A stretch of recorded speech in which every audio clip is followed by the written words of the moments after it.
तो बात करेंगे सेक्शन बी की। ठीक है, सेक्शन बी में जो 2022 में हम 2021 में कितने क्वेश्चन आए थे, 6 क्वेश्चन आए थे यार, उसकी बात करते हैं। तो क्वेश्चन नंबर 7 क्या था?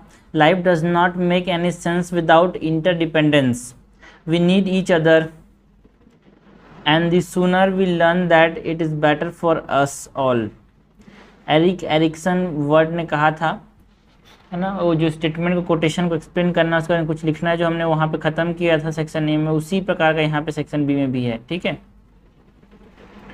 तो फिर से क्या पढ़ते हैं? Life does not make any sense without interdependence, we need each other and the sooner we learn that it is better for us all. ठीक है, तो यहाँ पे इंट्रोड्यूस कैसे कर सकते हैं भाई? इंट्रोड्यूस करेंगे by explaining about the interdependence.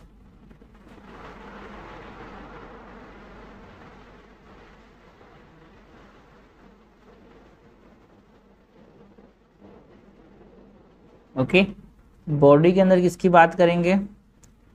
हमारे पास एग्जांपल्स के साथ इसको सब्सटेंशिएट करेंगे कोड को। उसके बाद डायमेंशंस कवर करेंगे भाई, वेरियस डायमेंशंस।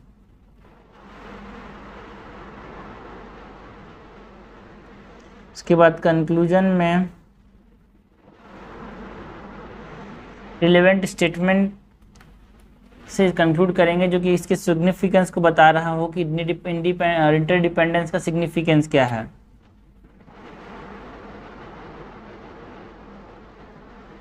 ठीक है ना, चलिए लिखना चालू करते हैं। तो ठीक है भाई, जो स्टेटमेंट है एरिक्सन का, ये हाईलाइट करता है interdependence and cooperation in human life. क्या सजेस्ट करता है? That we can not survive and thrive in isolation and we need to recognize and appreciate the role of other in the life. Okay, the statement suggests that we cannot survive and thrive in isolation and we need to recognize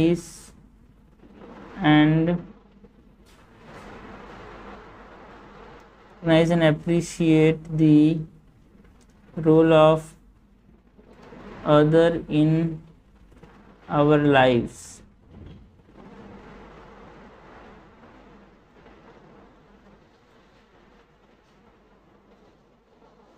के बाद introduction हो गया। Now हमारे पास body में क्या करेंगे भाई?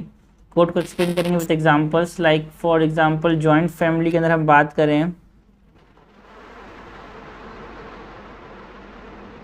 ना, जॉइंट फैमिलीज की बात करें तो इंडिया के अंदर हमारे पास मल्टीपल जनरेशन जो है एक साथ रहते हैं। अमेरिका में ऐसा नहीं है भाई। And this reflect what idea of interdependence and cooperation, because as family members support and rely on each other, है ना, जो डिफरेंट नीड्स हैं, like emotional need, financial needs and practical support, ये सारे मिलते हैं यार। This reflects the idea of interdependence and cooperation as family members support and rely on each other for various needs, including emotional, financial and practical support। Financial, emotional, joint families हो गया। Now कैसे festivals का important role है भाई इन explaining about interdependence. Festivals and celebrations तभी होते हैं जब लोग होंगे। अकेले किसके साथ फेस्टिवल बनाओगे, अकेले किसके साथ सेलिब्रेट करोगे, है ना। For example Diwali festival is the festival of light is celebrated by lighting the lamps, है ना, विथ फ्रेंड्स एंड नेबर्स। जिससे क्या समझ आ रहा है हमको, ये it reflects the idea of what, है ना, interdependence and cooperation, because as people come together to celebrate and share their joy with each other.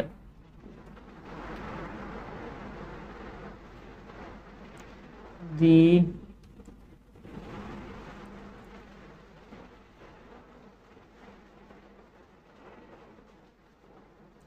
celebrated by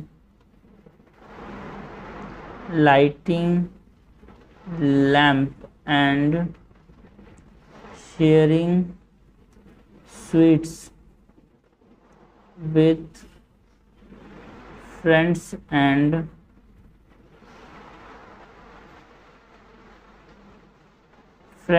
neighbors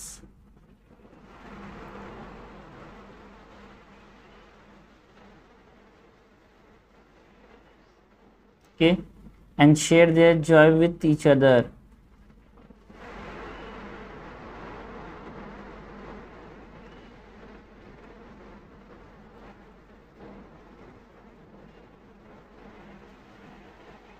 okay, ये हो गया। नाउ हमारे पास अगर सोशल पॉलिटिकल मूवमेंट्स की बात करें तो वहाँ भी कैसे इंटरडिपेंडेंस का इम्पोर्टेंट रोल है वो हम बता सकते हैं यार।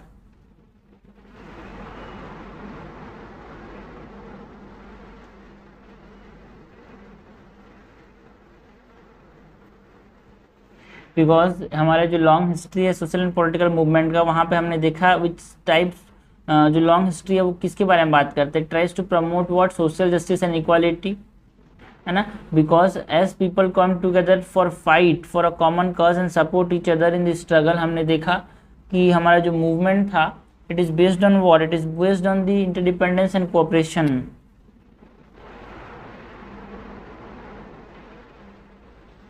These movements have often been based on the principles of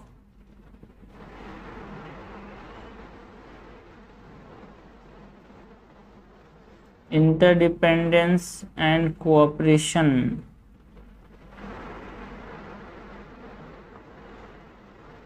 As people come together to fight for a common cause and support each other in the struggle. तो ये सारे एग्जाम्पल्स हो गए। लास्ट में कंक्लूड करेंगे बाय मेंशनिंग दैट जो principle है interdependence का एंड कोऑपरेशन का वो हमारे इंडियन कल्चर में बहुत अच्छे से घुसा हुआ है यार, है ना। So by recognizing and appreciating the role of others in our life we can create a more harmonious and supportive society. Conclude कर सकते हैं 10 recognizing and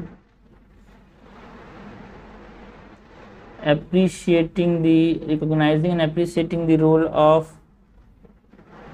others in our lives, we can create a more harmonious and supportive society।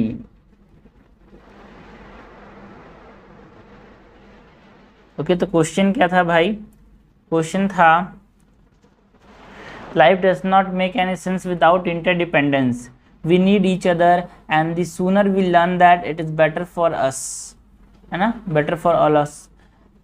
ये Erik Erikson का word था, है ना। तो explain किया हमने इसमें इंट्रोडक्शन के अंदर इंटरडिपेंडेंस होता क्या है, फिर वेरियस एग्जांपल्स के साथ हमने बॉडी में बताया कि क्या रोल है भाई इंटरडिपेंडेंस एंड कोऑपरेशन का। लास्ट में कंक्लूड किया कि जब हम अप्रोशिएट करते हैं, है ना, एंड रोल को हम जब रिकॉग्नाइज करते हैं विद अदर लाइफ, है ना, दूसरे का रोल्स को, दूसरे के लाइफ को हम जब रिकॉग्नाइज करते हैं तो हमारे पास एक harmonious and supportive society create कर सकते हैं यार, ठीक है। क्वेश्चन नंबर 8 क्या है भाई, attitude is an important component that goes on और goes an input in the development of human being. How to build a suitable need for a public servant, how to build a suitable need for a public servant, हमको बात की करनी है भाई attitude की, ठीक है। So attitude is an important component that goes as input, ये एन नहीं है, it goes as input in the development of human being. How to build a suitable need, okay, for a public servant, ठीक है। तो question हमसे पूछा गया है एटीट्यूड के बारे में। सबसे पहले तो इंट्रोड्यूस करेंगे भाई, एंड इंट्रोड्यूस करके हम कैसे इंट्रोड्यूस करेंगे, पहले हम बताएंगे about the cruciality of attitude, कितना इंपॉर्टेंट है ये ह्यूमन बीइंग के डेवलपमेंट में। उसके बाद बॉडी के अंदर हम किसकी बात करेंगे, various aspect of attitude building की बात करेंगे।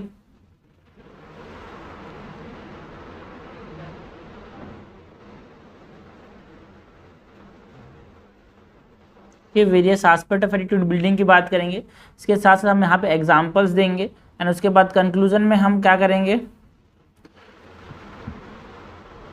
सम अप कर देंगे। So what is the cruciality of attitude, because आप समझना एटीट्यूड जो है क्रूशियल कंपोनेंट है भाई in development of an individual, specially for public servant, because यहाँ पे रिप्रेजेंटेटिव होते हैं सिविल सर्वेंट किसके, गवर्नमेंट के। सो इस प्रकार से लिख सकते हैं, attitude is Indeed crucial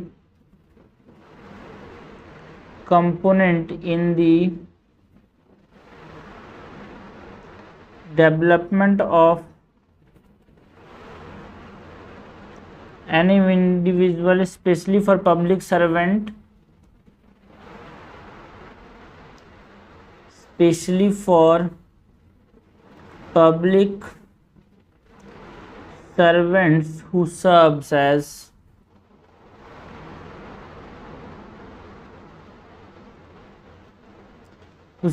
representatives of the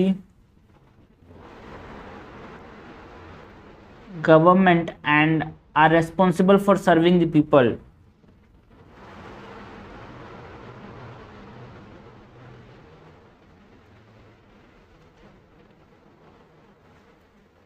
और are responsible for serving the public।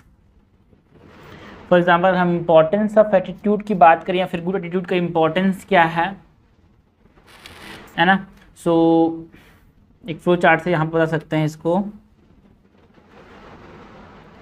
Importance of good attitude, ठीक है। पीसफुल लाइफ देता है यार गुड एटीट्यूड, या फिर पीसफुल सोसाइटी बनाता है गुड एटीट्यूड, है ना। गुड एटीट्यूड रहने से गुड थॉट्स आते हैं, है ना, गुड इंटेंशन होता है, हमारे पास गुड बिहेवियर होता है,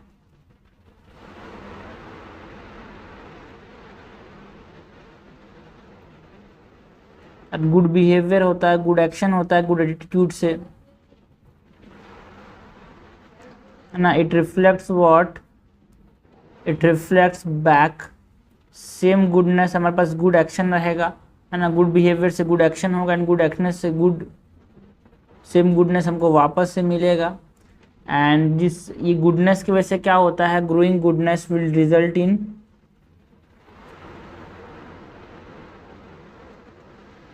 हेल्पिंग हैंड, जो ग्रोइंग गुडनेस है एंड जो हेल्पिंग हैंड है सोसाइटी में डेवलप करेंगे यार, ओके। सो उससे पीसफुल लाइफ होगा, तो एक साइकिल चलता जाता है, ठीक है। तो ये अपने पास इंपॉर्टेंस है यार एटीट्यूड का, ठीक है। तो ये हो गया इंट्रोडक्शन में थोड़ा सा चीज़ है। नाउ बॉडी में हम बात करेंगे अबाउट डिफरेंट डिफरेंट एग्जांपल्स की, है ना। ट्रेनिंग एंड डेवलपमेंट प्रोग्राम में एटीट्यूड का क्या इंपॉर्टेंट रोल रहा है, ठीक है।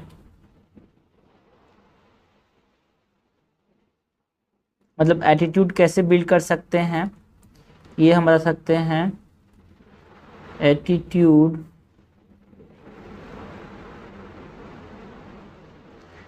building can be done, attitude building can be done in the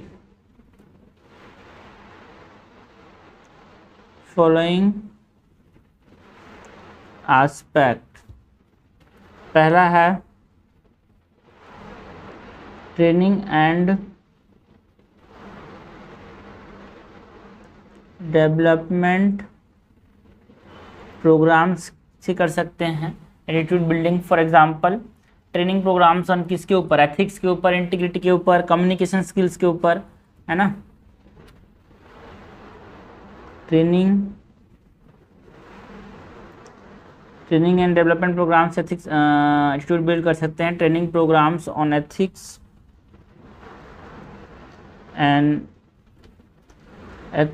and integrity, communication skills and conflict resolution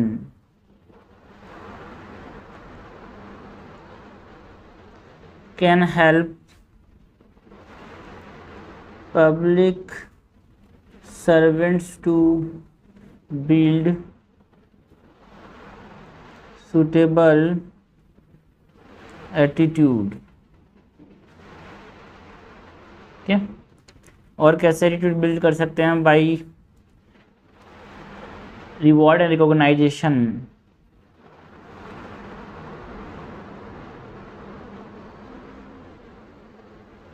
reward and recognition से भी हम क्या कर सकते हैं?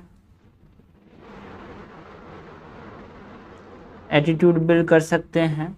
For example recognising a public servant who goes above and beyond this, है ना, beyond to serve the public, है ना, जो अच्छा काम कर रहे हैं जनता के लिए, उनको हम रिवॉर्ड करेंगे जिससे बाकी लोग भी उसको देख के अच्छा काम करेंगे। Recognizing a public servant who goes above and beyond to serve the public can encourage other public servants to do the same। और क्या कर सकते हैं भाई, हमारे पास ना अकाउंटेबिलिटी जो है, because public servant should be accountable to their action and decisions, वो हमारे पास इस एस्पेक्ट में हम क्या कर सकते हैं? एटीट्यूड बिल्डिंग कर सकते हैं।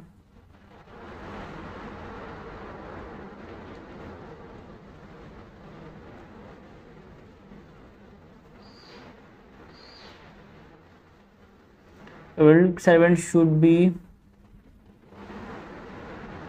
accountable for their action and decisions।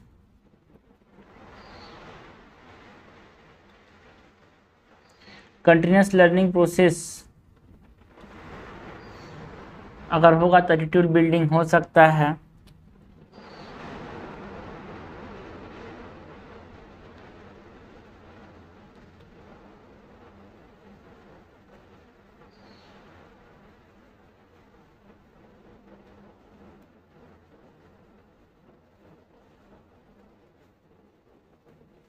They should take or they should keep themselves updated with the latest trend and best practice in the field of work।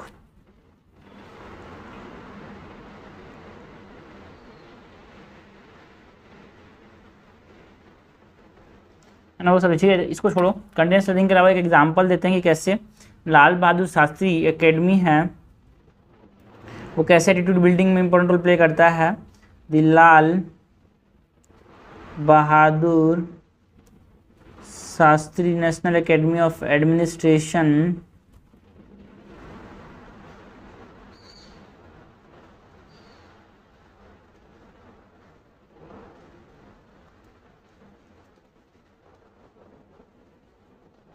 जिसको लबासना के नाम से जानते हैं, it provide what? Training on various aspects such as leadership, ethics and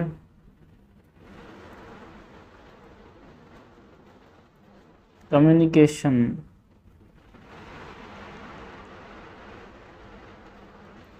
last में conclude कर सकते हैं by mentioning that building a suitable attitude for a public servant requires what, it required a multi faceted approach जो कि focus करता है पर्सनलिज्म पे, ethics पे, इंटीग्रिटी पे, अकाउंटेबिलिटी पे, है ना, कंटिन्यूस लर्निंग पे। ऐसा भी लिख सकते हैं that by prioritising the aspects such as professionalism, ethics, integrity, empathy, public servant can serve the public effectively and efficiently. Thus, by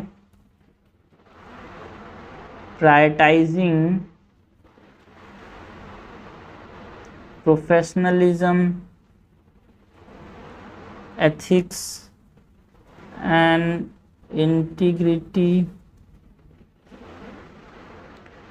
empathy, accountability and continuous learning,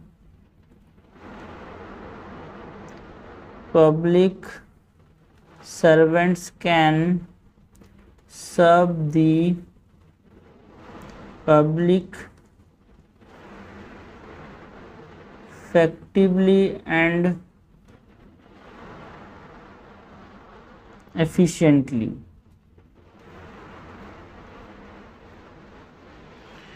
okay, तो ये क्वेश्चन था भाई। क्वेश्चन क्या था? Attitude is an important component that goes as an input in the development of human being, how does और how to build a suitable need for public servant. तो हमको attitude की बात करनी थी कि एटीट्यूड कैसे डिफरेंट डिफरेंट एस्पेक्ट्स हैं। हमने क्या बात की? पहले तो एटीट्यूड के बारे में बताया कि कैसे ये क्रूशियल है, इसकी इंपॉर्टेंस की बात की, कैसे ये पीसफुल लाइफ लेता है भाई। पीसफुल लाइफ होगा तो गुड थॉट्स आएंगे, गुड थॉट से गुड बिहेवियर होगा, गुड बिहेवियर से गुड एक्शन होगा, and good action reflects back to goodness, and जब गुडनेस होगा सोसाइटी समाज अच्छे से जिएगा। ठीक है, उसके बाद हमने बॉडी में किसकी बात की भाई? बॉडी में हमने बात की about attitude building can be done in the following aspect. कैसे एटीट्यूड बिल्डिंग कर सकते हैं? ट्रेनिंग से कर सकते हैं भाई, डेवलपमेंट प्रोग्राम से, रिवॉर्ड एंड रिकॉग्नाइजेशन से, अकाउंटेबिलिटी एक प्रकार से, जैसे लाल बहादुर शास्त्री में कैसे होता है भाई, एटीट्यूड बिल्डिंग एक प्रकार से होता है वहाँ पे, तो वो हमने एग्जांपल दिया। लास्ट में कंक्लूड किया कि भाई प्रोफेशनलिज्म अगर पब्लिक सर्वेंट शो कर रहा है, इंटीग्रिटी एथिक्स शो कर रहा है, कंटिन्यूअस लर्निंग शो कर रहा है, अकाउंटेबिलिटी शो कर रहा है, तो आसानी से अच्छे से इफेक्टिवली एंड एफिशिएंटली सर्व कर सकता है पब्लिक को।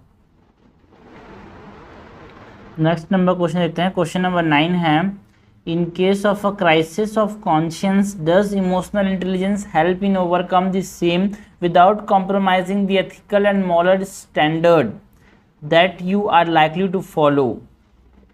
ठीक है, यहाँ पे मॉरल स्टैंड या फिर स्टैंडर्ड बोल सकते हो, moral stand that you are likely to follow, critically examine. ठीक है, फिर से पढ़ते हैं भाई क्या बोला है। In case of crisis of conscience, जो अंदर आत्मा की जब आवाज़ होती है, जब उसकी कमी हो जाती है, तो जो इमोशनल इंटेलिजेंस है वो हमको हेल्प करता है क्या? To overcome this same without compromising the ethical and moral stand that you are likely to follow.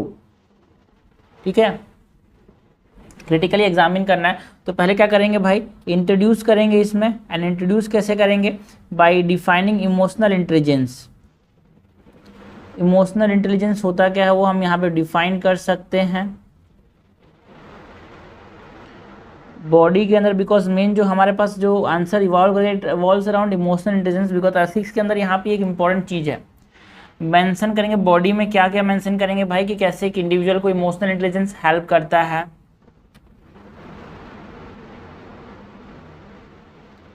How emotional intelligence help individuals, also ये सबको आर्गुमेंट करेंगे विथ एग्जाम्पल्स, है ना। एंड कंक्लूजन में हम क्या करेंगे? एक प्रोस्पेक्टिव वे फॉरवर्ड के साथ कंक्लूड करेंगे।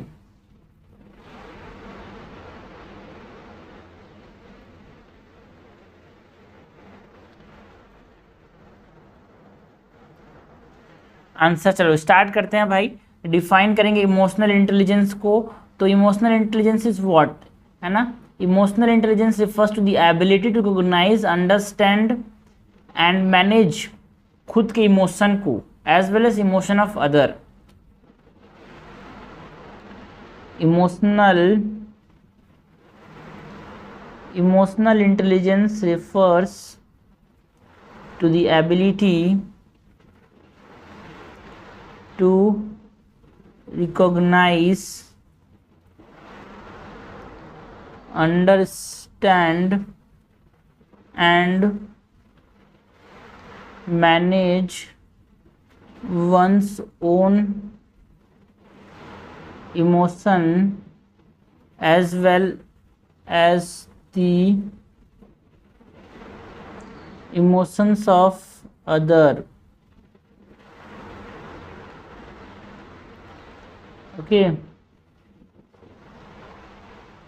सो एलिमेंट्स अगर हम बात करें इमोशनल इंटेलिजेंस की, सो हमारे पास 5 एलिमेंट्स है। इस प्रकार से आप इसको रिप्रेजेंट कर सकते हो। Elements of emotional intelligence: self regulation,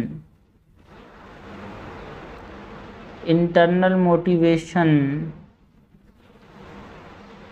self regulation, internal motivation, empathy, social skills, self awareness. ठीक है, तो ये हो गया इंट्रोडक्शन। उसके बॉडी में हम बात करेंगे अबाउट कैसे इंडिविजुअल को हेल्प करता है।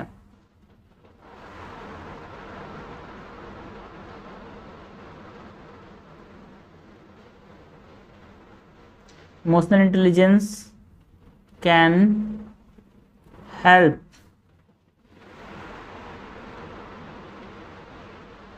individuals in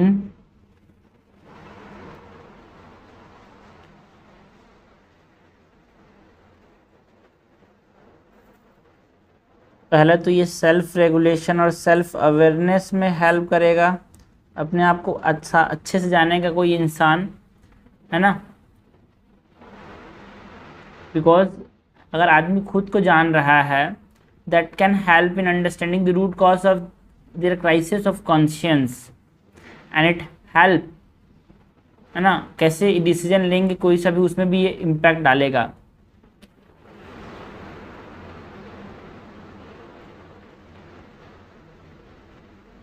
सेल्फ अवेयरनेस, ना, एंड सेल्फ अवेयरनेस जब आएगा तो it help them in understanding the root cause of their crisis of conscience.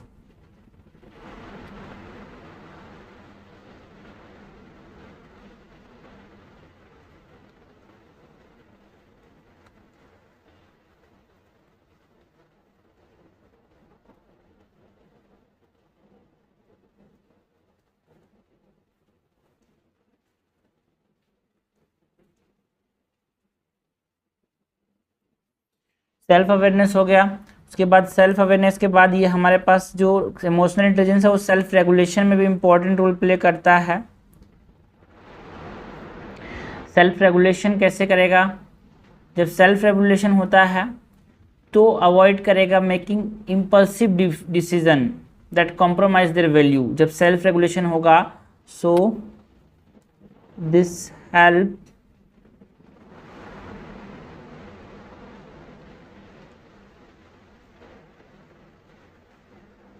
individuals to avoid making impulsive decisions that may compromise their value। Self regulation के बाद empathy लाता है यार, जो हमारे पास इमोशनल इंटेलिजेंस है वो। okay, and because emotional intelligence can help understand the emotions and perspectives of other, emotional intelligence can help individual to understand the emotions and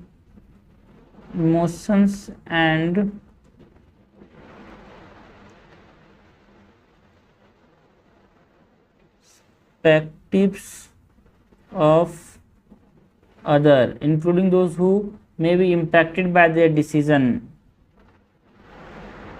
including those who may be impacted by their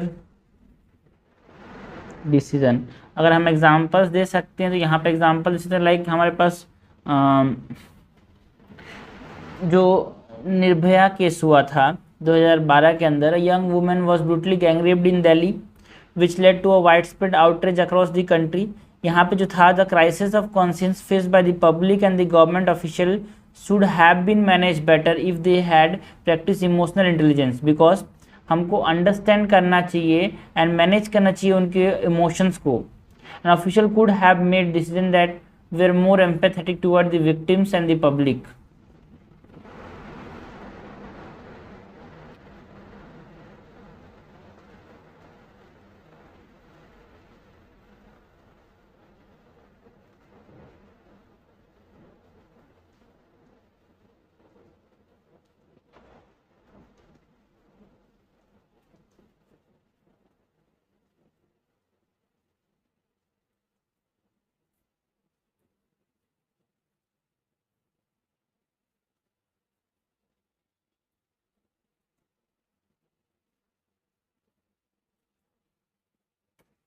okay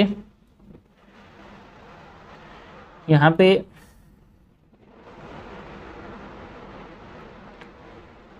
हमको पता होगा the Nirbhaya case जो था 2012 के अंदर, है ना, which led to word, it led to, है ना, in 2012 a young woman was brutally gang raped in Delhi, which led to widespread outrage across the country. The crisis of conscience faced by the public and the government official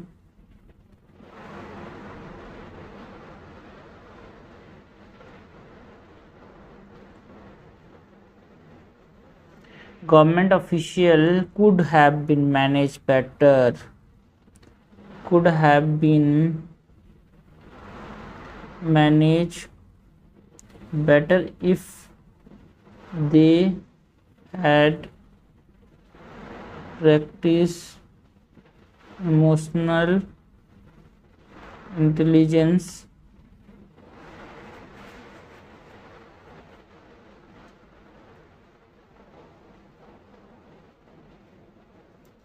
by understanding and managing their emotions. The official could have made decisions that were more empathetic toward the victim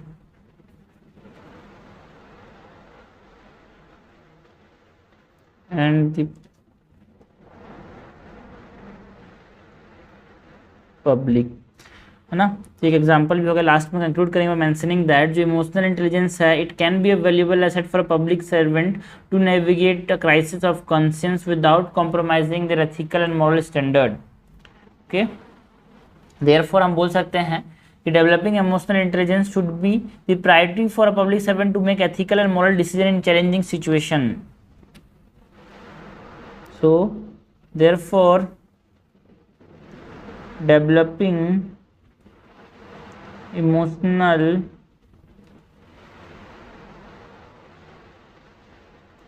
intelligence should be a priority for public servants to make ethical and moral decision in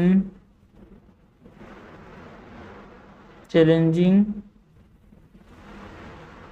situations. Okay,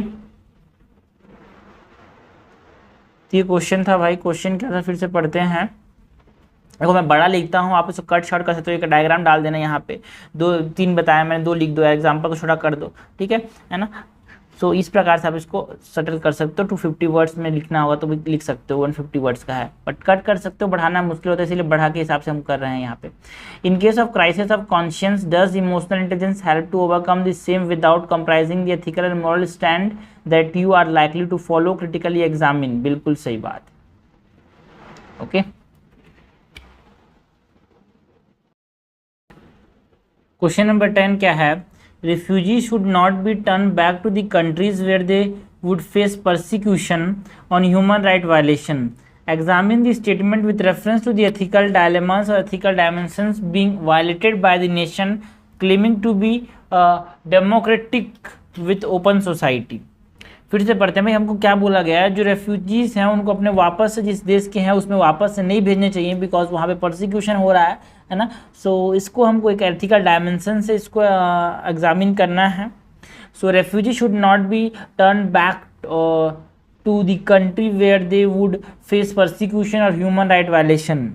Examine the statement with reference to the ethical dimensions being violated by the nation claiming to be democratic with open society. ठीक है, सबसे पहले यहाँ पे introduce कैसे कर सकते हैं यार? आंसर को हम इंट्रोड्यूस कर सकते हैं बाय मेंशनिंग अबाउट कुछ करंट इश्यूज हैं जहाँ पे इस है ना, कुछ करंट इश्यूज, या फिर ऐसे बोल सकते हैं कि जो कंट्रीज़ हैं ना, अगर उनको वापस से भेज देंगे तो क्या क्या एथिकल प्रिंसिपल्स वायलेट होंगे, उसके रिफार्डिस हम यहाँ पे कॉन्टेक्चुअल इंट्रोडक्शन दे सकते हैं यार, कि अगर वापस से भेज देंगे तो कौन कौन से हमारे पास एथिकल डायमेंशंस वायलेट होंगे, तो उसको मैं बता दूंगा इंट्रोडक्शन में। बट हाँ, यहाँ पे इसको बोलते हैं कॉन्टेक्चुअल इंट्रोडक्शन। नाउ बॉडी के अंदर हम क्या बताएंगे यार? बॉडी के अंदर हम क्या बताएंगे? बहुत सारे इंस्टेंसेस के बारे में बताएंगे where countries have violated their ethical obligation.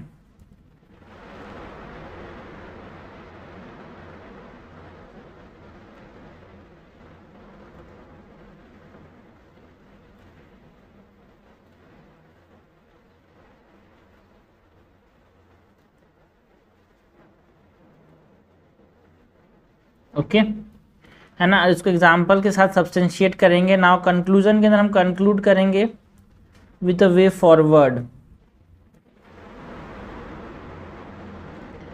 Okay, so answer है हमारे पास, स्टार्ट करते हैं भाई। तो ये जो स्टेटमेंट है ये किसको हाईलाइट करे? It highlights the obligation of the nation to protect what? Fundamental human rights of refugee. ठीक है,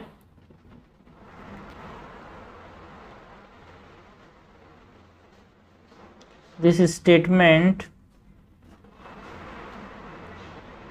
highlights an ethical obligation of nations to protect the fundamental human rights of refugees. Okay, because when a country turn back refugees to a place where they face persecution or human right violation, it violates what? It violates the ethical principles like justice, compassion and respect for human dignity को एक तरह से violet कर रहा है। अगर वापस से कंट्री जो है रेफ्यूजीज को भेज दे रहा है, जहाँ सपोज कर बांग्लादेश से कुछ लोग भाग इंडिया आए और हमने फिर से उनको वापस से भेज दिया, तो एक तरह से ह्यूमन राइट का वायलेशन है। बट कुछ चीज़ें हैं जो कि हम यहाँ पे बताएंगे यार। इंट्रोडक्शन थोड़ा बड़ा होगा एंड इंट्रोडक्शन चलो इतना रखते हैं, ठीक है। सो एग्जांपल्स देते हैं यार। Examples of ethical dimensions being violated by the nation claiming to be a democratic with open society.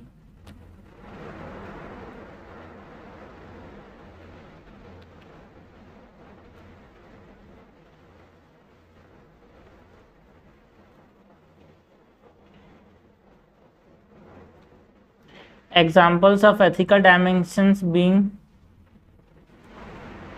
violated. So violation हो रहा है यार, violation of what, non refoulement जो प्रिंसिपल है उसका वायलेशन हो रहा है, violation of non refoulement principle, इसका वायलेशन हो रहा है नॉन रिफॉल्यूमेंट प्रिंसिपल का। एग्जाम्पल के तौर पे हम बताएं तो जो ऑस्ट्रेलिया था उसको दुनिया ने क्रिटिसाइज किया for its policy of turning back asylum seekers, जो कि बोट से आए थे भाई, है ना, उनको वापस से भेज दिया। 2013 के अंदर ने ऑस्ट्रेलिया ने इम्प्लीमेंट किया था एक ऑपरेशन सोवरिन बॉर्डर्स, जहाँ पे उन्होंने क्या किया, रिटर्न कर दिया था जो बोट से जो असाइलम्स आए थे उनको अपने देश। सो इन 2013 Australia implemented Operation Sovereign Borders, intercepting and returning boat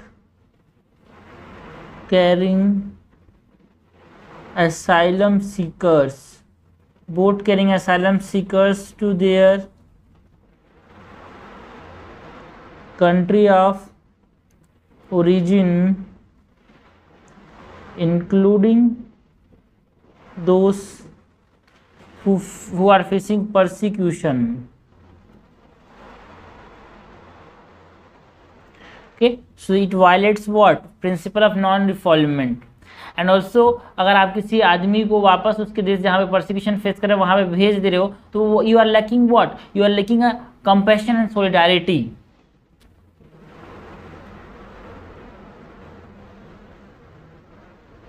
lack of compassion and solidarity. Examples की बात करें, बिकॉज आप हर चीज़ को एग्जाम्पल से ही समझा सकते हो अच्छे से, है ना। जो रोहिंग्यास क्राइसिस है ना, या फिर बच्चे को पता है यार सीरिया का रेफ्यूजी क्राइसिस, तो हम बता सकते हैं यार, जैसे कि हमारे पास सीरिया के अंदर जो रेफ्यूजी क्राइसिस है, it is one of the largest refugee crisis in the world. हमने देखा जो सीरियन सिविल वॉर 2011 के बाद वहाँ पे मिलियंस ऑफ सीरियंस जो थे have fled their country seeking refugee in the neighbouring countries and Europe, but कुछ सेवरल कंट्रीज रिफ्यूज कर दिए टू एक्सेप्ट सीरियन रेफ्यूजीज, है ना, जिससे और क्या कहते उन्होंने रेफ्यूज कर दिया यार कि हमारे यहाँ नेशनल सिक्योरिटी का दिक्कत हो जाएगा, है ना, इकोनॉमिक बर्डन आ जाएगा, तो ये सब बोल के। सो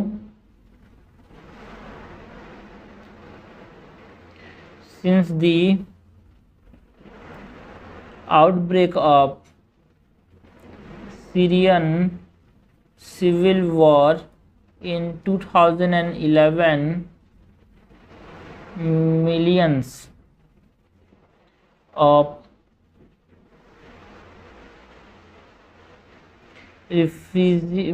Syrians have fled their country seeking refugee in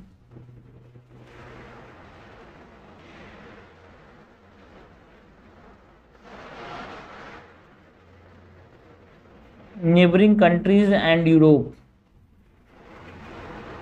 However,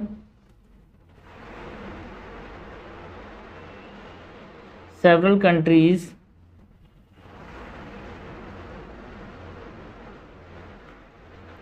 have refused to accept Syrian refugees, citing concerns of what? Citing concerns about national security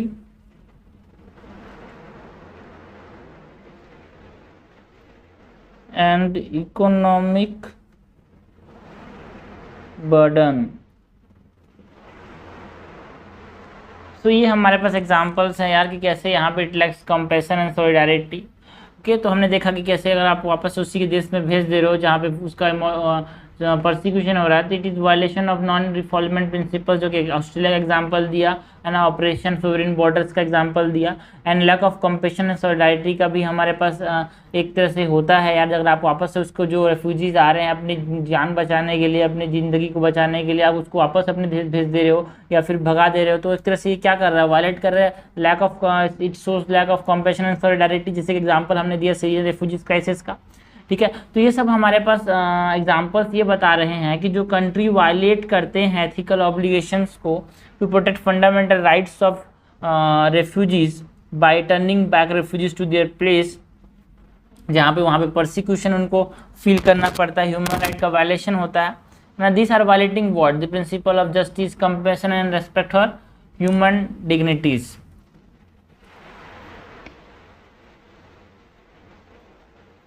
In each of these examples,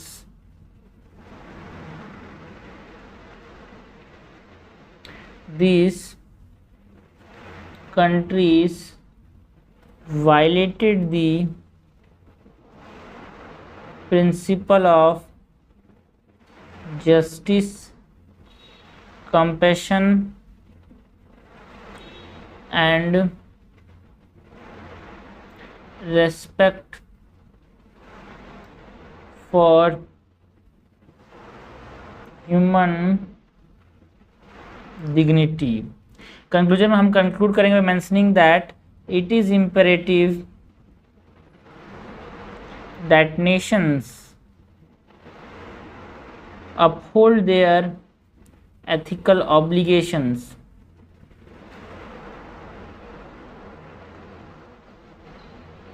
uphold their ethical obligation to protect the rights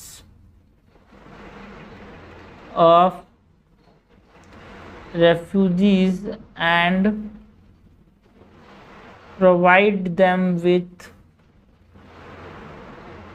the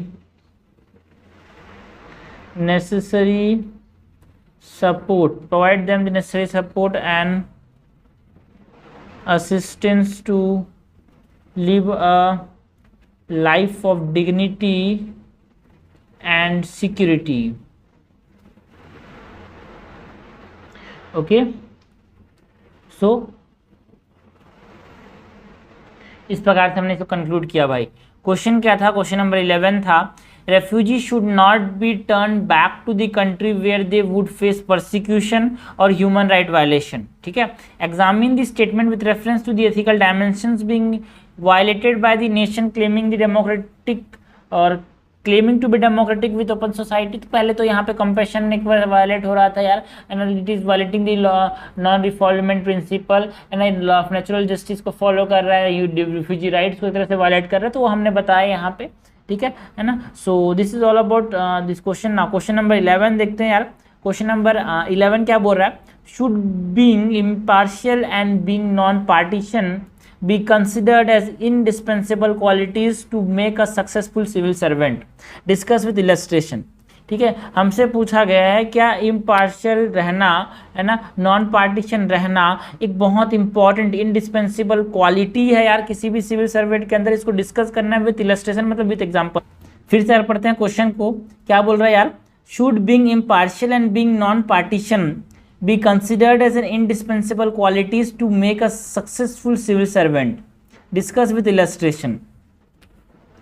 तो इसको हम introduce कर सकते हैं कैसे, by writing about civil services and जो values यहाँ पे सिविल सर्विस के साथ लिंक्ड है वो हम बता सकते हैं इंट्रोडक्शन में।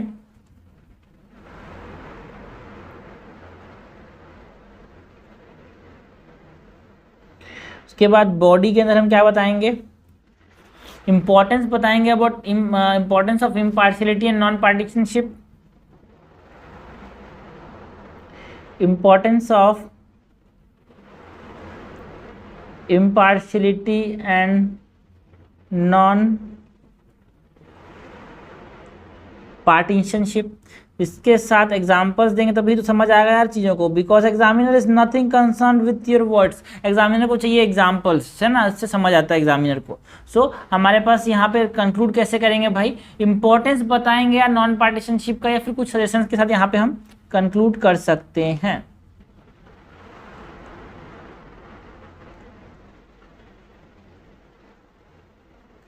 ओके, सो स्टार्ट करते हैं भाई आंसर को।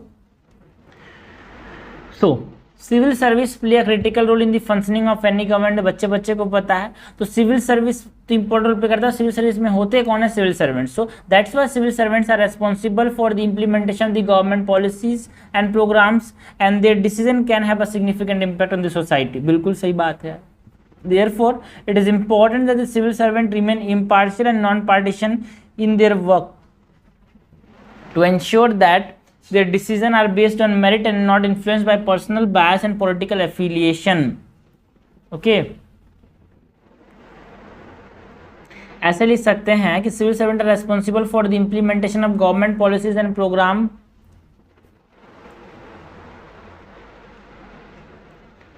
ओके तो इसको आगे बढ़ा लिखेंगे, civil servants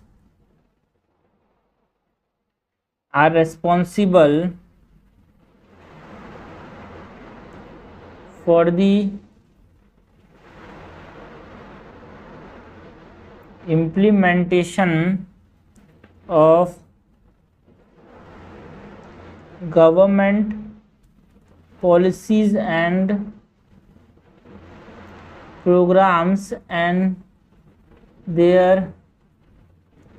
decision can have a significant impact on society. Therefore, it is important that civil, एक चीज़ तो यहाँ समझ आता है यार, जो इंट्रोडक्शन वाली चीज़ है ना, वो आप इंट्रोडक्शन में भी और तोड़ फोड़ के कंक्लूजन में भी लिख सकते हो। तो ठीक है, तो मैं इंट्रोडक्शन थोड़ा बड़ा लिख रहा हूँ तो काट के 20 से 25-30 वर्ड्स में लिमिट कर देना इसको, ठीक है। Therefore it is important that civil servants okay remain impartial, they remain what, they remain impartial and non-partisan in their work to ensure what, to ensure that their decisions are based on merit and not influenced by personal bias and political affiliation। थोड़ा introduction थोड़ा बड़ा हो रहा है but हाँ जरूरी है यार। to ensure that their decisions are based on merit and not influence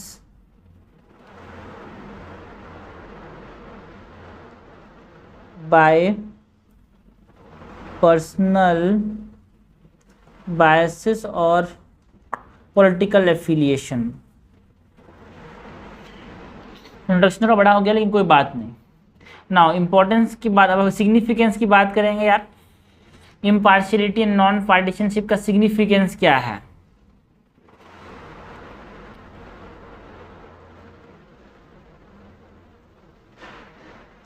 significance of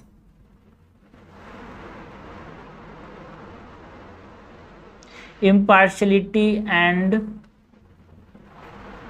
non-partisanship in civil services।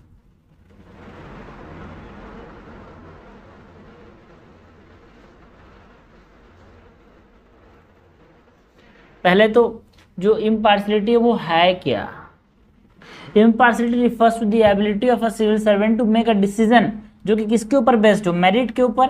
तो इसको आप समझना, जो ऊपर वाला जो मैंने बताया ना, इसको आप काट दे, बहुत बड़ा हो जा रहा है, तो इसको हम लोग बॉडी में इंक्लूड कर देंगे। सो इसको बॉडी में इंक्लूड कर लेंगे, इसको ज़्यादा बड़ा लिखने की जरूरत नहीं है, बिकॉज एग्जामिनर भी इतना बड़ा इंट्रोडक्शन नहीं चाहता। वो भी अगर इंट्रोडक्शन इतना बड़ा लिख दोगे तो वो बोलेगा क्या बकवास कर रहा है यार, बॉडी वाली चीज़ें आप इंट्रोडक्शन में लिख रहा है, ठीक है। तो इसको हम यहाँ पे काट देते हैं, इसको हम बॉडी में लिख देते हैं, ये वाला जो पार्ट है ना सिग्निफिकेंस, मतलब इम्पार्शलिटी के बारे में ही तो बता रहे थे यार, इम्पार्शलिटी के बारे में तो बता रहे थे, ठीक है। सो हमारे पास इम्पार्शलिटी क्या है, इम्पार्शलिटी एक एबिलिटी है यार, it refers to the ability, it refers to the ability of a civil servant to make decision, to make decision जो कि किस पे बेस्ड हो, मेरिट पे, भावनाओं में आके डिसीजन ना ही लेने का, है ना। So without any bias, merit पे बेस्ड होगा, ऐसा डिसीजन लेना is called as impartiality. Any without any bias या फिर प्रीजुडिस, जो पहले से जो भावना दिमाग पे है उससे कोई भी डिसीजन लेना, ये खराब है यार, यही इम्पार्शलिटी है, ठीक है। सो ये हो गया इम्पार्शलिटी। एक नॉन पार्टीशनशिप की बात की जा रही है, तो non partisanship on the other hand, non पार्टीशनशिप है क्या, non पार्टीशनशिप on the other hand it is the ability of a civil servant to remain neutral and unbiased in political matters, ठीक है। अनबायस रहना जरूरी है, न्यूट्रल रहना जरूरी है, भाजपा क्या कर रही है, कांग्रेस क्या कर रही है, किसी से फर्क नहीं पड़ना चाहिए। सो इसको क्या बोलते हैं, non partisanship. On the other hand non partisanship is what, it refers to the ability, ऐसे लिखते हैं, on the other hand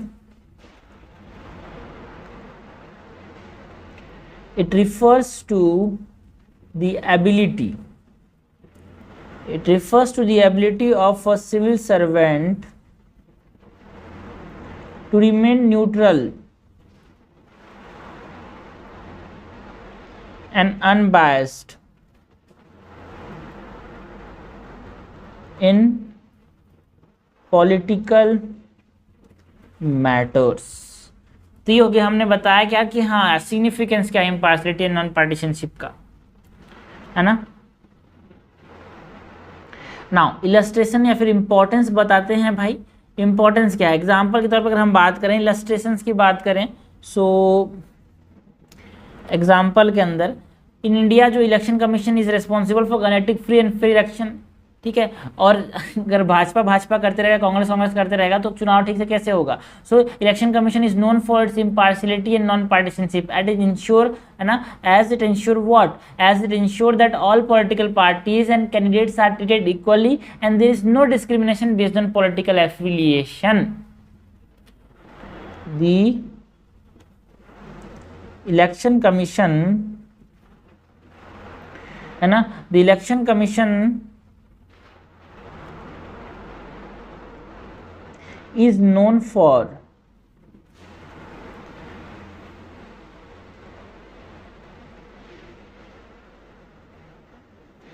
impartiality and non-partisanship, as it ensures that all political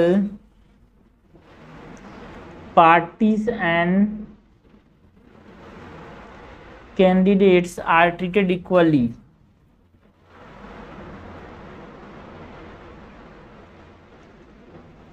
and there is no discrimination, there is no discrimination based on political affiliations, okay. अगर हम example की बात करें तो United nation के अंदर भी एक एग्जांपल दे सकते हैं। लाइक यूनाइटेड नेशन में हमारे पास जो फेडरल रिजर्व की जो मॉनेटरी पॉलिसी है, वो एक इंडिपेंडेंस एंड इम्पार्शियलिटी का कॉन्सेप्ट फॉलो करती है यार, as it make decision based on economic data analysis, है ना, किसी पॉलिटिकल इंटरफेस के ऊपर जाके डिसीजन नहीं लेती यार।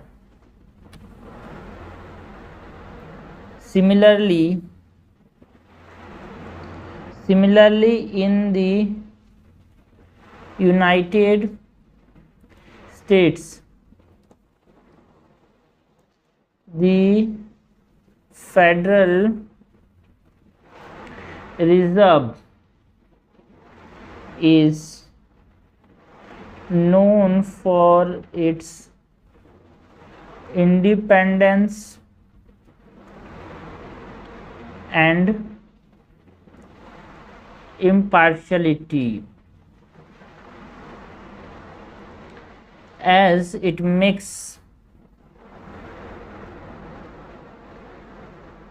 decision based on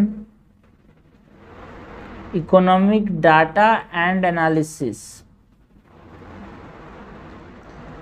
without any political interference।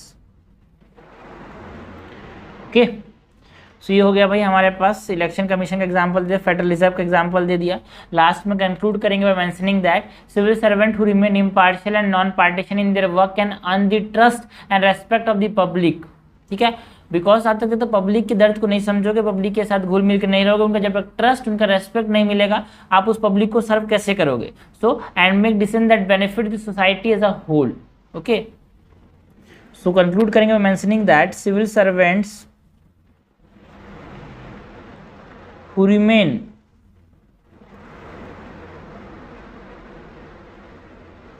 impartial and non-partisan in their work earn the trust and respect of the public and make decision that benefits society as society as a whole। Okay, so ये हमने conclude किया भाई।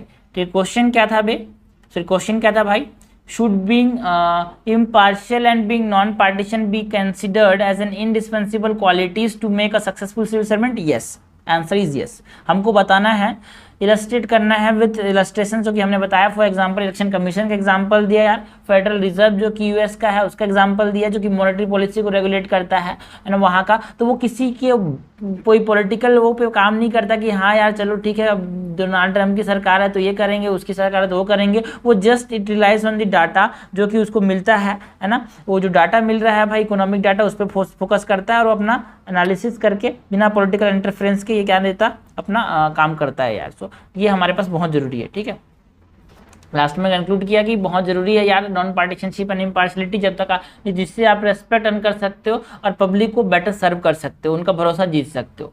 ठीक है, okay, so ये question number 11 हो गया।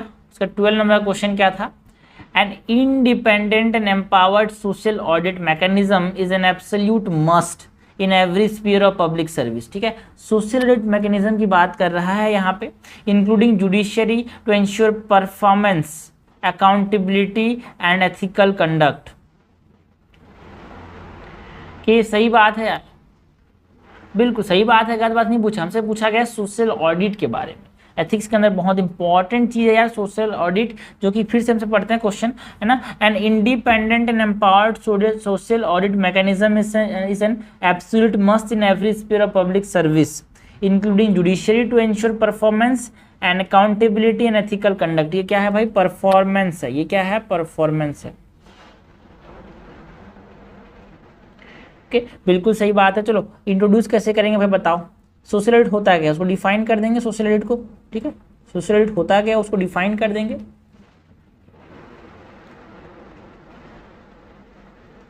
Body के अंदर क्या करेंगे भाई, एक्सप्लेन करेंगे कि कैसे जो independent and empower social audit mechanism है वो कितना जरूरी क्यों है यार पब्लिक सर्विस के अंदर, उसको एक्सप्लेन करेंगे।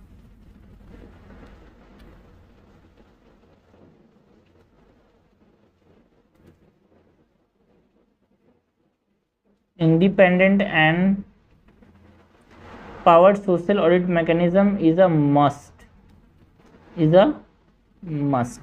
एंड सबको देना है, सब चीज़ बताना है, पर बिना एग्जाम्पल के आप कैसे बताओगे यार। ठीक है, तो एग्जाम्पल्स देने सब चीज़ों के बारे में। लास्ट में एक प्रोस्पेक्टिव वे अहेड या फिर वे फॉरवर्ड के साथ यहाँ पे हमेशा याद रखना कि आपको चीज़ें सुधारनी है यार। सुधारने के लिए आपको रेट्रोस्पेक्टिव नहीं जा सकते, आप प्रोस्पेक्टिव एक अच्छा सोच के साथ आगे बढ़ सकते हो। सो हमको जो वे फॉरवर्ड होगा, जो कंक्लूजन होगा, वो हमेशा एक प्रोस्पेक्टिव वे फॉरवर्ड होगा। So prospective way ahead. Okay, so start करते हैं भाई आंसर से। आंसर लिखने से तो सबसे पहले हम क्या बताएंगे, हाँ भाई सोशल ऑडिट होता क्या है। So social audit is a process of what, process of assessing a data, monitoring a data, evaluating the performance of what, public service and the program जो कि सरकार ने बनाए हैं वो ठीक से चल रहे हैं कि नहीं, उनको मॉनिटर करना, उनको इवेल्युएट करना, उनको एसेस करना, is called as social audit. ठीक है, तो सोशल ऑडिट क्या है? Social audit is a process of social audit is the process of assessing, monitoring and evaluating the performance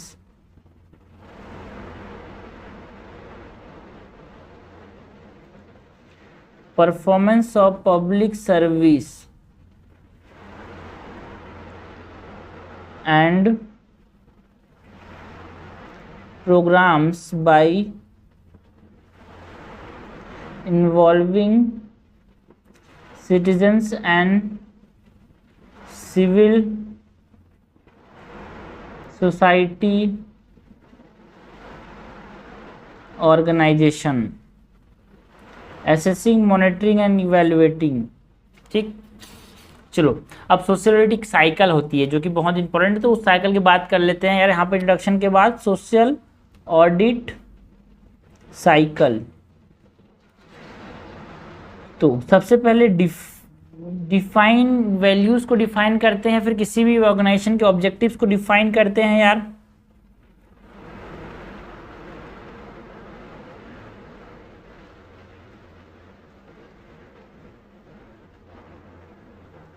उसके बाद आइडेंटिफाई करते हैं इंडिकेटर्स ऑफ परफॉर्मेंस को,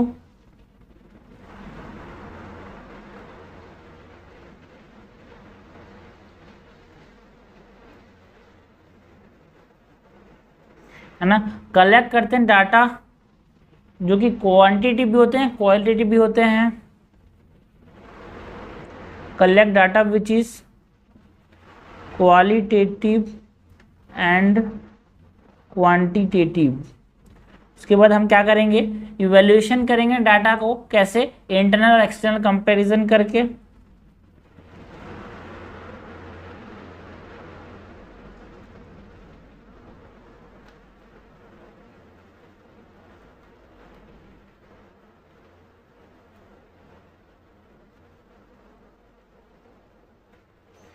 उसके बाद पब्लिक सोशल ऑडिट होता है यार, पब्लिक सोशल ऑडिट रिजल्ट। तो इस प्रकार से हमारे पास सोशल ऑडिट साइकिल चलता है। ठीक है, अब जब सब चीज बनाने के बाद इसे डब्बा हम बंद कर लेना है ऐसे। तो ये हो गया हमारे पास इंट्रोडक्शन। अब बॉडी के अंदर हम बात करेंगे कैसे हमारे पास डिफरेंट सर्विस में, जुडिशरी के अंदर कैसे सोशल इम्पोर्टेंट जो सोशल ऑडिट मैकेनिज्म है वो इम्पॉर्टेंट रोल प्ले करता है। पब्लिक सर्विस के अंदर, हेल्थ केयर के अंदर, एजुकेशन के अंदर। ठीक है, सबसे पहले हम बात करते हैं किसकी, जुडिशरी की। जुडिशरी के बारे में पूछा गया ना क्वेश्चन में हमसे, इंक्लूडिंग जुडिशरी, पब्लिक सर्विस। ठीक है, तो जुडिशरी पब्लिक सर्विस में बताना ही होगा। तो जुडिशरी के अंदर कैसे हमारे पास सोशल ऑडिट साइकिल अच्छे से चलता है भाई, वो हम बताएं एग्जांपल के तौर पे। इंडिया के अंदर जो कॉन्सेप्ट है सोशल ऑडिट का, वो हमारे पास जुडिशरी तक जाता है। कैसे, by mechanisms as judicial review and transparency in the judicial process.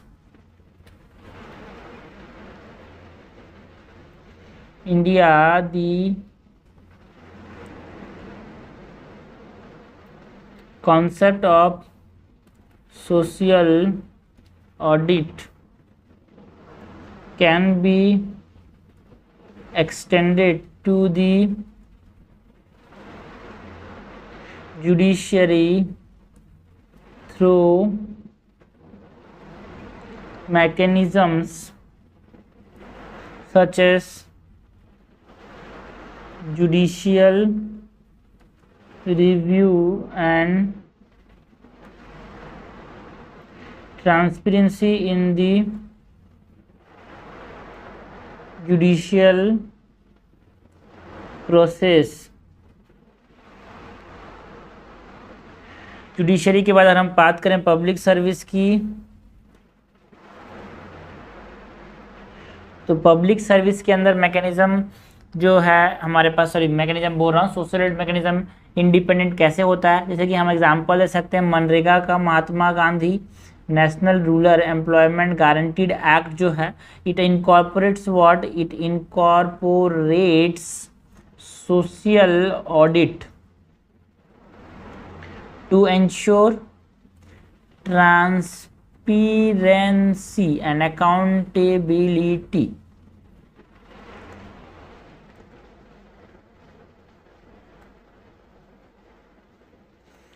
And public participation हो,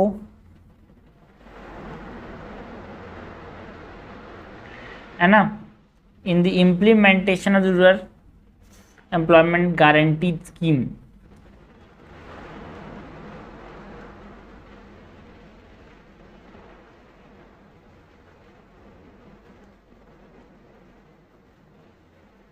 ओके तो पब्लिक सर्विस के अंदर एग्जांपल दे दिया। नाउ हम बात करें हेल्थ केयर सेक्टर की, तो हेल्थ केयर में भी हम बता सकते हैं कि कैसे सोशल ऑडिट मैकेनिज्म एक इंपॉर्टेंट रोल प्ले करता है यार चीज़ों को अच्छे से काम करने में। लाइक जो जननी सुरक्षा कार्यक्रम है, JSSK जो है, वो इम्प्लीमेंट करता है एक सोशल मैकेनिज्म जो कि मॉनिटर करता है provision of maternal and child health services.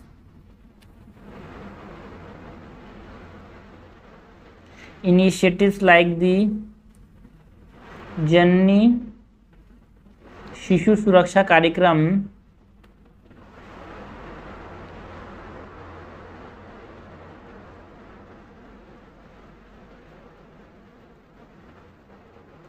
जननी शिशु सुरक्षा कार्यक्रम have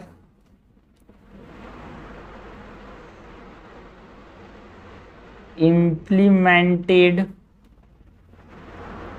social audit to monitor the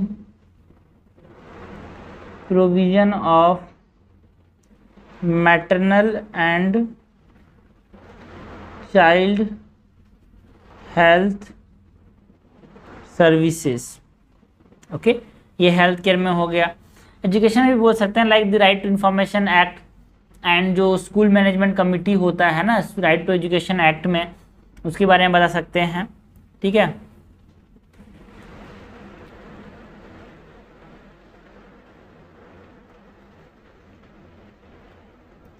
the right to education act, that is RTE, it mandates the involvement of social management committees in conducting social audits to monitor what? To monitor the implementation of educational policies, to monitor the implementation of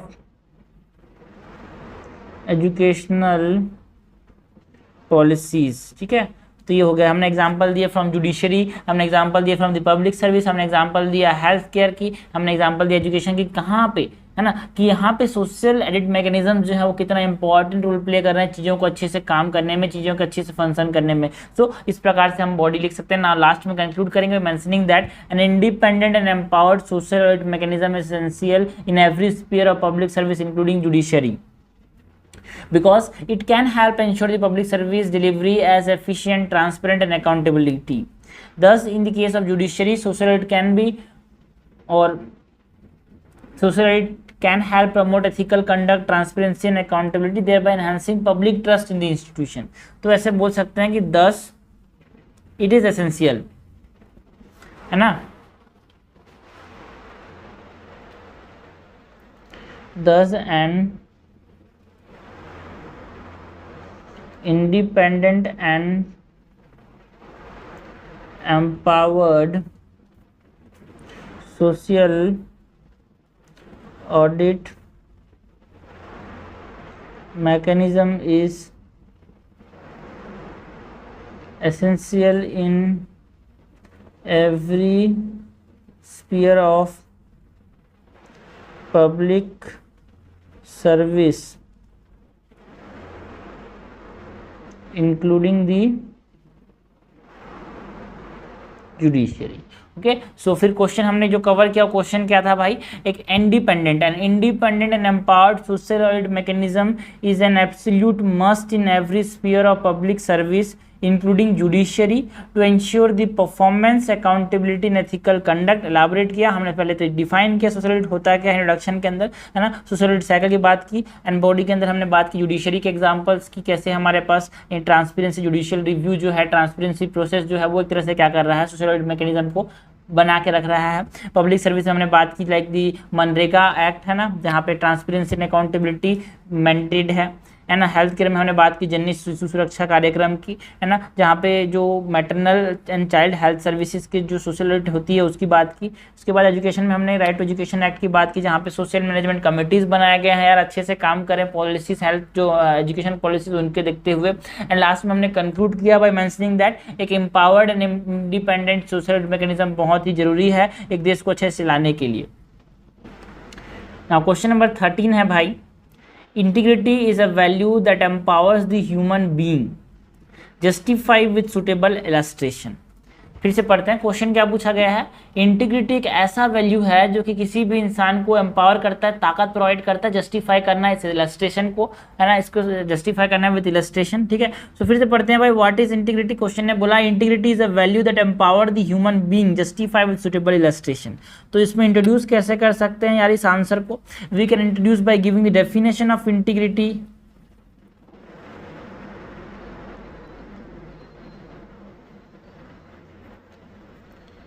body के अंदर हम किसकी बात कर सकते हैं, integrity कैसे empower करता है ह्यूमन बींग्स को, उसकी बात कर सकते हैं।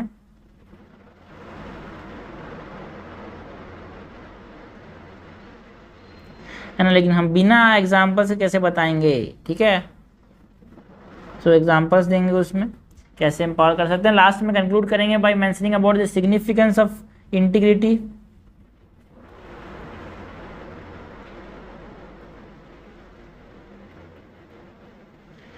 ओके, सो स्टार्ट करते हैं भाई, आंसर को फर्स्ट डिफाइन करेंगे इंटीग्रिटी होता क्या है। So integrity is nothing but it is a personal value जो कि एनकम्पास करता है ऑनेस्टी को, ट्रांसपेरेंसी को and adherence to the ethical principles. Integrity is a personal value that encompasses honesty, transparency and adherence to ethical principles। एक तरीके से आप इंटीग्रिटी को डायग्राम से अगर बताना चाहो तो सपोज करो ये हमारे पास आप कुछ चीज़ सोच रहे हो, ये थिंक कर रहे हो, बिलीव कर रहे हो, ये एक्ट कर रहे हो, इन तीनों का जो ये लाइन है जहाँ पे तीनों ओवरलैप करते हैं उसको बोलते हैं इंटीग्रिटी। कुछ चीज़ बोल रहे हो या फिर सोच रहे हो, ऐसे थिंक बिलीव एंड एक्ट, इन तीनों का ओवरलैपिंग जहाँ पे होता है उसको बोलते हैं इंटीग्रिटी। ओके, सो ये हो गया इंट्रोडक्शन में। ठीक है, नाउ बॉडी के अंदर हम बात कर सकते हैं कि कैसे इंटीग्रिटी एम्पावर करता है ह्यूमन बींग्स को, है ना। Okay, so examples of how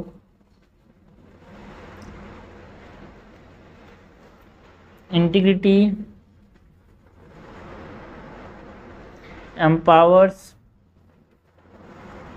human human beings. ठीक है, अगर हम पॉलिटिकल एग्जाम्पल की बात करें तो हमारे पास डॉक्टर एपीजे अब्दुल कलाम है यार।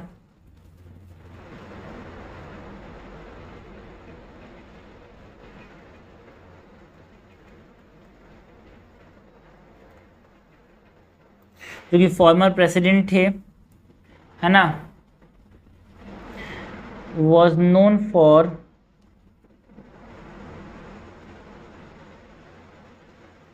His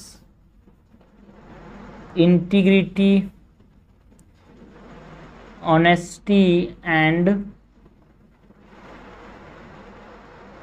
commitment to serving the people of India.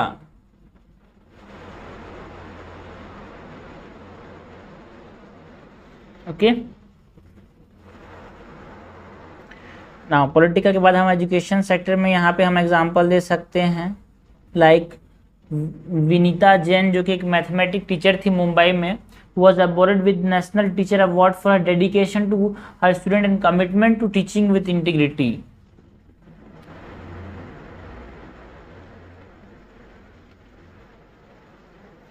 Vinita Jain, a mathematics teacher in Mumbai,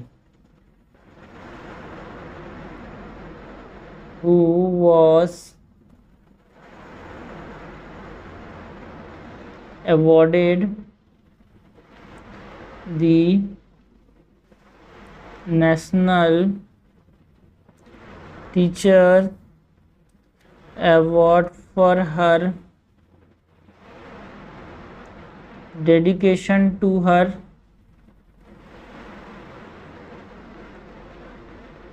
students and her commitment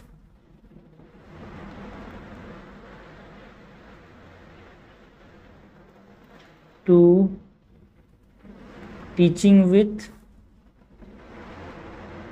integrity. Okay, तो ये education sector example, political example. Now health care sector में example दे सकते हैं। सो health care sector में example में doctor Devi Shetty का यहाँ पे एग्जाम्पल दे सकते हैं।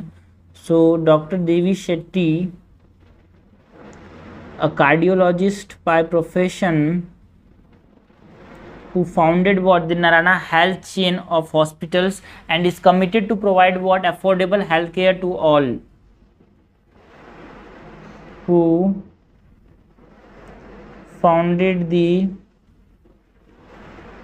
Narayana health chain of hospitals and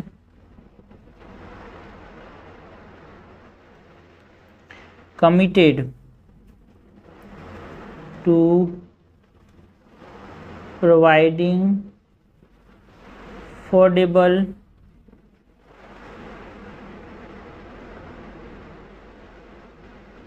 health care for all। ठीक है, लॉ एनफोर्समेंट के अंदर भी एग्जांपल दे सकते हैं लाइक बिजनेस के अंदर लॉ एनफोर्समेंट में एग्जांपल दे सकते हैं लाइक जूलियो राइबेरियो का एग्जांपल दे सकते हैं, जो कि डायरेक्टर जनरल ऑफ पुलिस थे, है ना, डीजीपी थे भाई पुलिस के, है ना, डिफरेंट स्टेट्स में। उनको पद्म विभूषण दिया गया for dedication to public service and his commitment to upholding the rule of law.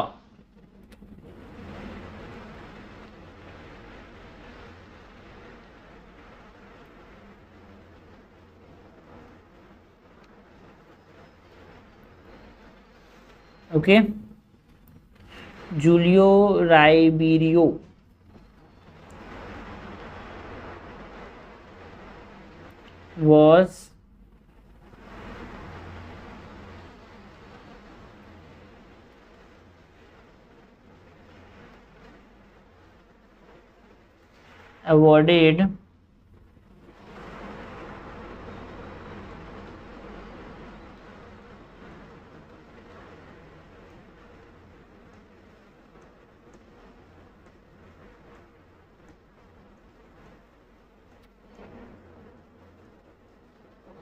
was awarded what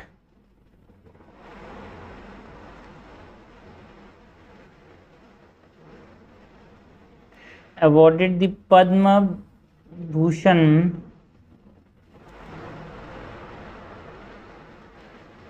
for his dedication to public service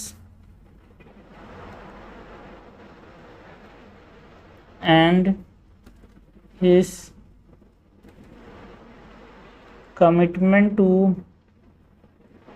upholding the rule of law. तो different different sector से हमने example दिए। Last में conclude करेंगे by mentioning that integrity empowers human being in various field and profession by enabling them to act in accordance with their moral principle, है ना। It inspire trust and confidence and help to build a strong relationship between, और strong relationship बनाने में help करता है trust के और respect के ऊपर, है ना, विश्वास और भरोसे के ऊपर, ठीक है। सो कंक्लूड करेंगे by mentioning that integrity empowers human being in various field and professions by enabling them to act in accordance with their moral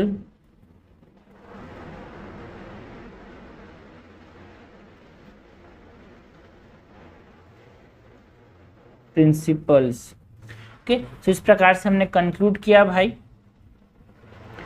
एक क्वेश्चन क्या था, integrity is value that empowers human being justify with illustration. तो हमने पहले तो integrity का definition बताया, फिर कुछ एग्जांपल्स दिए, पॉलिटिकल एग्जांपल में B doctor APJ Abdul Kalam का एग्जांपल दिया, एजुकेशन में विनीता जैन का एग्जांपल दिया जिनको नेशनल अवार्ड मिला टीचिंग के डेडिकेशन के ऊपर, हेल्थ केयर में डॉक्टर देवी सती का एग्जाम्पल दिया यार, लॉ एनफोर्समेंट में हमने जूलियो राइबेरियो का एग्जाम्पल दिया, क्योंकि IPS ऑफिसर थे भाई, IPS ऑफिसर के बहुत सीनियर रैंक DGP रह गए बहुत स्टेट्स में, तो उनको यहाँ पे पद्म भूषण दिया गया था। लास्ट में हमने कंक्लूड किया बाय मेंशनिंग दैट इंटीग्रिटी जो है ना, ह्यूमन बीइंग को एम्पावर करता है कि डिफरेंट डिफरेंट फील्ड में, डिफरेंट डिफरेंट प्रोफेशन में अच्छे से काम कर सके, मॉरल प्रिंसिपल्स के ऊपर काम कर सके। So this is all about 2021 के PYQs मेंस के सेक्शन बी में जो 6 क्वेश्चन आए थे, 6-7 क्वेश्चन, उसके हमने आंसर्स देखे भाई। सॉल्यूशंस और आंसर में डिफरेंस होता है। आंसर का मतलब ये है कि ये मेरे तरीके से है, आपके तरीके से कुछ और हो सकता है, बट हाँ एक आपके ऊपर एक ढांचा तो बना होना चाहिए जिसके ऊपर आप मास बनाओ, मास डालो। सो ये स्केलेटन है, स्केलेटन के ऊपर आपको क्या करना है, मसल सेट करने, नर्व सेट करने, बट जो स्केलेटन ही नहीं बना पाओगे तो आंसर कैसे, ढांचा बहुत जरूरी है, बिकॉज एग्जामिनेशन जाके आपको याद करना पड़े, दिक्कत नहीं, यहाँ पे पढ़ो वहाँ पे छापो, सिंपल। सो इसके बाद हम बात करें 2020 के अंदर जो मेंस में क्वेश्चन आए थे GS पेपर 4 एथिक्स के,